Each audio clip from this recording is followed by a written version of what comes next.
लोकसभा का चुनाव है और सबकी नजर इस चुनाव पर है। 2014 कितना बड़ा परिवर्तन लाने वाला है देश में और इस चुनाव की क्या अहमियत है, कौन ऊपर जाएगा कौन नीचे जाएगा, क्या ग्रह कह रहे हैं, सितारे क्या कह रहे हैं, समीर जी।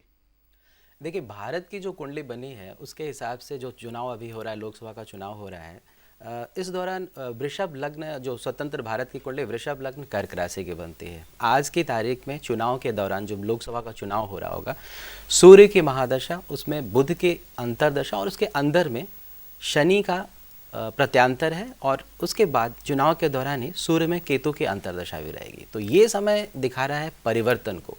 परिवर्तन का मतलब कि जो वर्तमान सरकार है उसकी परिस्थिति बदलती दिखाई दे रही है, एक नई सरकार आती दिखाई दे रही है। तो ऐसे में ये संकेत क्लियर है, देश की जनता कुंडली में चतुर्थ भाव को रिप्रेजेंट करती है और सूर्य की महादशा चल रही है जो चतुर्थ भाव भारत की कुंडली का है। तो ये स्पष्ट दिख रहा है कि, और शनि की अड़ैया भी देश की लग रखी है। तो ऐसे में दिखता है कि जो देश की जनता का मूड है वो परिवर्तन परिवर्तन परिवर्तन को दर्शाता है। तो ये एक बात तो क्लियर हो गई है कि सरकार बदल रही है देश में।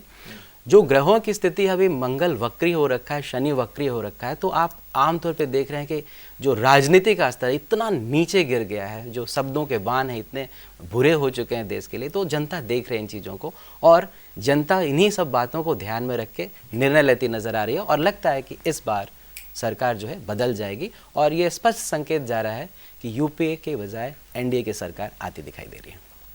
और समीर जी, बिहार की